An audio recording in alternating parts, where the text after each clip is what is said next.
friends, my name is Cameron Chaney, author of Autumn Crow, as well as the host of this show, Library Macabre. Today, I am here to talk about all of the books that I read in the month of April 2021, so let's go.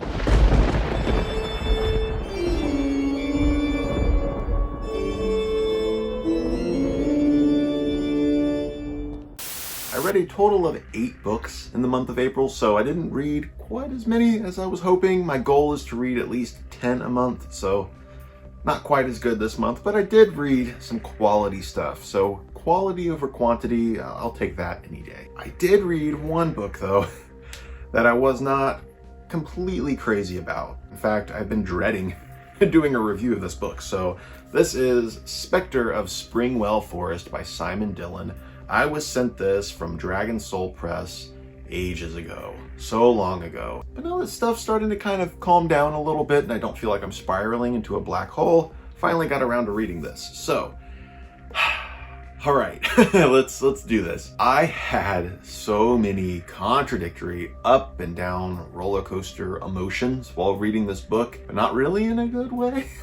It took me actually a couple of weeks to even decide on a star rating for this. So I figured like 2.5 stars rounded up to 3 is probably the best I can do. But I'll get to that here in a minute. Spectre of Springwell Forest is about a woman named Lily, I think. Yes, Lily Henderson. At the beginning of the book, she is starting to open up to her current husband about some events that went down years ago when she was living in the town of Springwell with her daughter and her past husband. Upon moving to this town, Lily is immediately drawn to this mysterious painting that she finds up in her attic of her new home. It's like this old abandoned railway tunnel, and it's in these woods. And in the painting, very, very faintly, just in the opening of the railway tunnel, you can see its shadow. And she quickly catches on that everybody else in this entire town owns a copy of the exact same painting. And of course, in each painting, there is this figure. But every time she looks at the painting, the figure is coming closer and closer and closer. So that's a pretty promising premise, right? And from page 1, I was completely hooked. I was right there with Lily. I wanted to see exactly what was going on because it was really creepy. And there were some descriptions in this book, which I actually marked some pages and passages because I found them to be really well written. I was loving this. I was addicted to the book. I didn't want to put it down. Every time I had to go to work, I wanted to come home and read this. And I was really surprised because to me, like, there's nothing all that special about the cover that really calls out to me. The description of the book, I'm like, oh, cool, small town, sounds fun. I didn't expect to really like be this invested in the story. Well, after about 100 pages, the story hit a block, and it was very unfortunate because, like I said, I was really loving the book. And then they just started kind of rehashing the same old things. The story just kind of came to a standstill. Nothing was really happening. Lily was so transfixed on this painting and the weird events that are occurring because of it, but nothing new is really happening. Like, she'll just get stuck on this one event and just contemplate it over and over in her head, and she'll discuss it with other people over and over to the point where I'm like, yes, I know this already.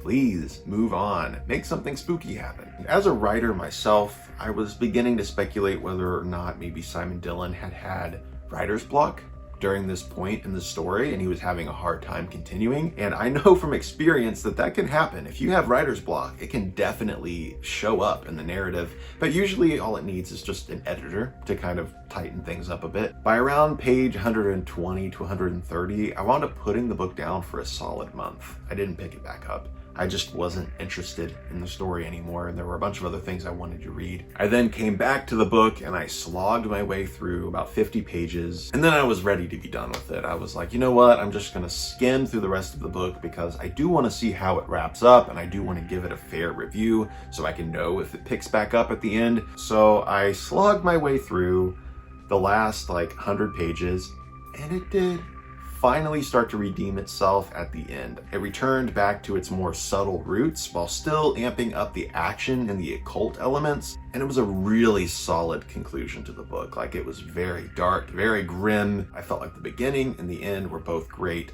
It was just those middle pages that really needed to be honed in and tightened up a bit. That's why I have to give the book 2.5 stars. The beginning and the end don't really save it. That middle part was just very slow. That's just me. This is my review. This is my opinion and my thoughts on the book.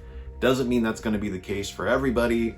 Other people might actually really enjoy this. After reading that, I really needed kind of a palate cleanser. I needed something familiar and just easy breezy reading, so picked up Mr. Popularity. This is the first book in the Horror High series by Nicholas Adams. Nicholas Adams actually is not a real person. It's a pseudonym for several other YA authors from back in the 90s. It looks like the author of this is actually Coleman Stokes. So this is from 1990, and this is published by Harper. It's a series of 8-ish books, though there were more books published in the UK for this series. And from what I gather, the series all kind of ties around this single high school. So this book in particular is about Cassie Arthur, and she is basically wanting to go out with this guy named Brad. Brad is Mr. Popularity, as the title says. He is just this perfect guy. He's just got it all together. He's kind of like a guy out of a 50s sitcom. But what Cassie doesn't know is that Brad's hearing some voices in his head, and he's a little unhinged. He also has a pet panther. There's that. So Cassie should be very weary of both Brad and his pet panther. This was just crazy good fun. It's exactly what you would expect from a book like this. It's not well written. In fact, I would say it is several steps below Fear Street or Point Horror, especially several steps below Christopher Pike. This is really just trash. It's so trashy. The writing is not good. It is very, very choppy, and the narrative definitely head hops a lot. So in the same scene, you will have the author jumping from head to head of all of the different characters, which is just a big no-no. But that's fine. Like, I look at the cover and the title, like, I'm not picking up this book for some well-written masterpiece. I just want trashy good fun, and this definitely gave it to me. I will say this book is mean-spirited, and it got a lot darker than I thought it would from a book like this. Usually young adult horror books in the 80s and 90s, they were toned down quite a bit. Unless you were reading Christopher Pike, there really wasn't anything too heavy or anything too gory or violent. Really, the books are pretty tame. And I do want to mention a little spoiler here, because this is something that happened about 30 pages into the book that made me question whether or not I was actually going to like this, because, and I'm going to say it, and if you don't want to be spoiled, you can skip over this, but our villain, Brad, runs over a tiny little dog with his car on purpose. And of course, we're getting the whole picture here of how bad Brad actually is and how crazy he actually is. But it was really sad, and I was like, what? Did not expect to read anything like that, and it definitely kind of spoiled the mood. The book did get a lot more fun after that, and the ending of this is just insane. But just know, like, there is that element, and it was very sad. Overall, it's like a 3-star read. It's just fun, it's goofy, and if you like 90s young adult horror, then you'll probably enjoy this. And also, for nostalgia's sake, I also listened to a couple of audiobooks from the Boxcar Children series. So the Boxcar Children was a children's series, mystery series, about this group of kids who were orphaned, and they now live with their grandpa in this small town. And of course, the town is just riddled with mystery. Even though it's this cute little small town, there's a lot of people doing some very criminal things, and the kids always get to the bottom of it. Of course, none of these criminal things involve murder or anything dark. It's always something pretty innocent overall. But this is the coziest series I've ever read in my life. I used to read them a lot as a kid, and whenever I am depressed or anxious and I need something to calm me down, I will pick up a Boxcar Children book, or I'll listen to an audiobook, and it just immediately calms me down and I am able to relax and just get immersed in this cute little world. So the Boxcar Children audiobooks that I listened to were number 133 in the series, Return of the Graveyard Ghost, and number 141, The Sleepy Hollow Mystery. So obviously these have a spooky theme. I listened to these on Hoopla. They have pretty much the entire series in audiobook on Hoopla. So if your library is participating in Hoopla, I would definitely recommend checking out the Boxcar Children audiobooks, because they're just a breeze. They have all of the sound effects and the music, and the narrator always does all of the voices. It's just so wholesome. So of course, these are kind of spooky mysteries where, like in The Graveyard Ghost, there's this ghost that's haunting the graveyard. Or is it really a ghost, or is it just somebody trying to scare people away? So you have that whole Scooby-Doo angle. And then the Sleepy Hollow mystery is the kids going to Sleepy Hollow and there's someone trying to sabotage the family-friendly hayride and make it really scary for whatever reason. And of course, you understand the motives at the end of the books. They're predictable. You'll always know who the culprit is, but they're just fun. It's good to just let yourself go and not really think too hard, you know? I also finally read my very first Darcy Coates book. This is The Whispering Dead. It is the first book in her brand new series. And man, I was so happy with this book. It was just so much fun. I gave this 5 stars. I do have a full review of this, so I'm gonna post that up there. I won't talk too much more about this, but overall, just amazing, and I cannot wait for the next book in this series. In fact, I liked The Whispering Dead so much that I immediately read The Haunting of Ashburn House by Darcy Coates. I put up a poll where everybody could vote which Darcy Coates book I should read next. This was the one that got the most votes, so I picked it up and breezed through this pretty quick. This book is about a young woman named Adrienne who has just inherited Ashburn House, which was owned by her estranged aunt. Adrienne never really knew her aunt. She just knew that her aunt and her mom had some beef, so they never really talked about the aunt. But right now, Adrienne is kind of down on her luck. Her mom just passed away from cancer, left Adrienne kind of broke, and she has nowhere to go. So when her aunt dies and this offer comes in saying that she has inherited the house, she takes it because she's like,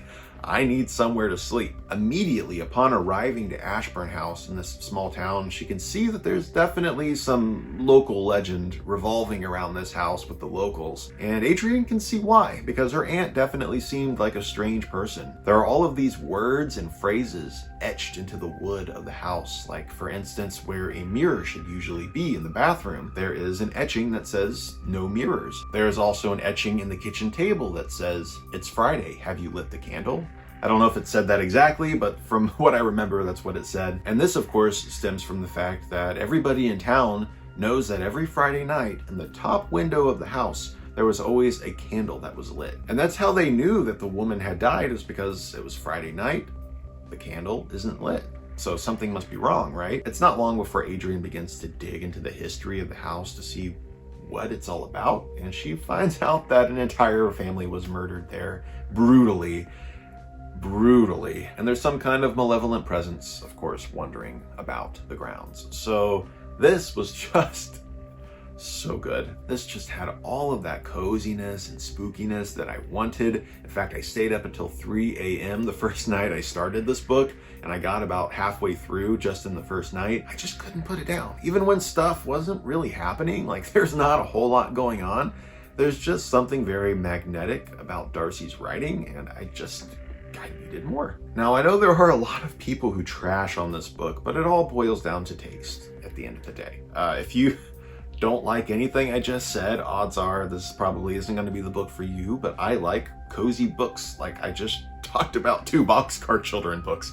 So obviously I was gonna like this. Now I will say this isn't a perfect book. There are some definite nitpicks I had, especially later on in the book. There's this event that happens. It's this big, scary twist that I really liked, and it was just crazy and bonkers, and I'm like, whoa, where'd this come from? But I liked it a lot. After this twist, we find Adrienne, I don't want to spoil anything, she's kind of unable to leave the house. Immediately when this thing happens and she finds herself kind of stuck, she immediately starts rationing her food and thinking, oh, what am I gonna do if I run out of food? And how am I gonna get out of the house? And oh, I should probably make some tea. That'll calm me down. Oh, I'm gonna talk to my cat for a bit. And I was like, if I were in this situation, I would be freaking out. And she was just a little too calm and a little too rational. There were a couple other things I wasn't crazy about. I wanted to see more about Adrienne as a person, like more about her past, especially her past with her mom, who